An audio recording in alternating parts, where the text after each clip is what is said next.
কলকাতার হৃদয়ে ভিক্টোরিয়া ও ময়দানের সবুজ পরিবেশের মাঝে দাঁড়িয়ে আছে এক অপূর্ব স্থাপত্য নিদর্শন, সেন্ট পলস ক্যাথেড্রাল। সাদা রঙের এই বিশাল গির্জা শুধু একটি ধর্মীয় উপাসনালয় নয়, বরং এটি ব্রিটিশ ভারতের ইতিহাস, স্থাপত্যশৈল এবং কলকাতার সাংস্কৃতিক ঐতিহ্যের এক গুরুত্বপূর্ণ সাক্ষী। আজকের এই ডকুমেন্টারিতে আমরা জানব সেন্ট পল ক্যাথেড্রালের নির্মাণের ইতিহাস, এর স্থাপত্যের বৈশিষ্ট্য, বিভিন্ন প্রাকৃতিক দুর্যোগের সঙ্গে লড়াই এবং কেন এটি আজও কলকাতার অন্যতম গুরুত্বপূর্ণ ঐতিহাসিক স্থান হিসেবে বিবেচিত হয় তা জানব।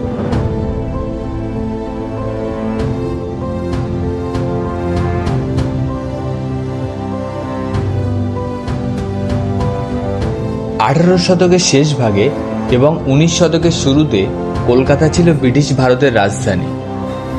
ইস্ট ইন্ডিয়া কোম্পানির ক্ষমতা ক্রমশ বৃদ্ধি পাচ্ছিল।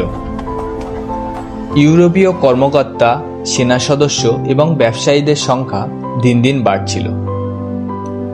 তখনকার কলকাতায় অনেক গির্জা থাকলেও এমন কোনো বিশাল ক্যাথেড্রাল ছিল না যা ব্রিটিশ সাম্রাজ্যের মর্যাদা এবং শক্তির প্রতীক হিসাবে দাঁড়াতে পারে। এই প্রয়োজন অনুভব করেন কলকাতার প্রথম অ্যাংলিকান বিশপ ড্যানিয়েল উইলসন। তিনি মনে করেন ব্রিটিশ ভারতের রাজধানীতে এমন একটি ক্যাথেড্রাল থাকা উচিত যা লন্ডনের বিখ্যাত গির্জাগুলির সমকক্ষ হবে। এরপর শুরু হয় এক বিশাল প্রকল্পের পরিকল্পনা। 1839 সালে আনুষ্ঠানিকভাবে নির্মাণের কাজ শুরু হয়। এই বিশাল প্রকল্পের জন্য তৎকালীন সময়ে প্রায় 5 লক্ষ টাকা ব্যয় করা হয়েছিল, যা আজকের দিনে কয়েক কোটি টাকার সমান। মেজর উইলিয়াম নেয়ার্ন এবং সি.কে. রবিনসন যৌথভাবে এর নকশা তৈরি করেন।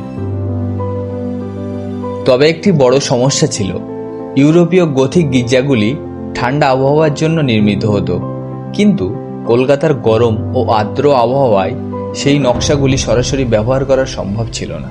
তাই স্থপতিরা গথিক স্থাপত্যের সৌন্দর্য বজায় রেখে ভারতীয় আবহাওয়ার উপযোগী একটি নতুন নকশা তৈরি করে। এইভাবে জন্ম নেয় ইন্দো গথিক আর্কিটেকচার। এর অন্যতম শ্রেষ্ঠ নিদর্শন সেন্ট পল ক্যাথেড্রাল। দূর থেকে দেখলেই চোখে পড়ে এর বিশাল সাদা রঙের গঠন। প্রায় 200 ফুট দীর্ঘ এই ক্যাথেড্রাল তৈরি করা হয়েছে বিশাল গথিক শৈলীতে। প্রবেশদ্বারে সুউচ্চ খিলান, লম্বা করিডোর এবং আকাশছোঁয়া টাওয়ার দর্শকদের মুহূর্তেই মুগ্ধ করে। কিন্তু বিস্ময়ের বিষয় হলো এর বায়ু চলাচলের ব্যবস্থা। গরম শহর কলকাতায় নির্মিত হওয়ায় এখানে রাখা হয়েছে বিশাল জানালা, উঁচু ছাদ এবং প্রশস্ত অভ্যন্তরীণ স্থান, যার ফলে বিদ্যুৎ ছাড়াই ভেতরের পরিবেশ তুলনামূলকভাবে শীতল থাকে। চার্চের ভিতরে ভিডিওগ্রাফি অ্যালাউ না থাকার কারণে খুবই স্বল্প পরিমাণ ফুটেজ তুলে ধরলাম। ভিতরে ঢুকেই চোখে পড়ে বিশাল প্রার্থনা কক্ষ, উঁচু ছাদের নিচে সারি সারি কাঠের বেঞ্চ, নীরব পরিবেশ এবং আলো ছায়ার অপূর্ব খেলা যেন দর্শকের অন্য এক জগতে নিয়ে যায়। সেন্ট পল ক্যাথেড্রালের ইতিহাস সবসময় শান্ত ছিল না। 1897 সালের বিধ্বংসী আসাম ভূমিকম্পের ফলে এর মূল চূড়া মারাত্মকভাবে ক্ষতিগ্রস্ত হয়।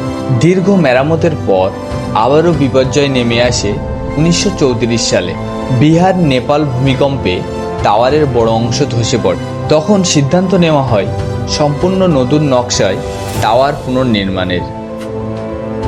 বর্তমান টাওয়ারটি ক্যান্টারবেরি ক্যাথেড্রালের বেল হ্যারি টাওয়ারের আদলে নির্মিত,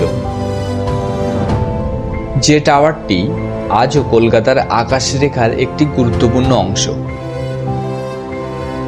প্রায় 180 বছরেরও বেশি সময় ধরে দাঁড়িয়ে থাকা সেন্ট পল ক্যাথেড্রাল শুধু ইট পাথরের একটি স্থাপনা নয়, এটি কলকাতার অতীত, ব্রিটিশ ভারতের ইতিহাস, শিল্প, স্থাপত্য এবং সংস্কৃতির এক অনন্য সমন্বয়।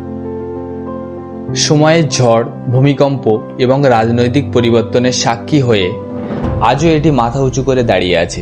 আর তাই কলকাতার ইতিহাসের কথা উঠলে সেন্ট পল ক্যাথেড্রালের নাম কখনোই বাদ যায় না। ভিডিওটি ভালো লাগলেই লাইক, শেয়ার এবং সাবস্ক্রাইব করুন। আর জানাতে ভুলবেন না পরবর্তী ভিডিওতে আপনি কোন ইতিহাস জানতে চান।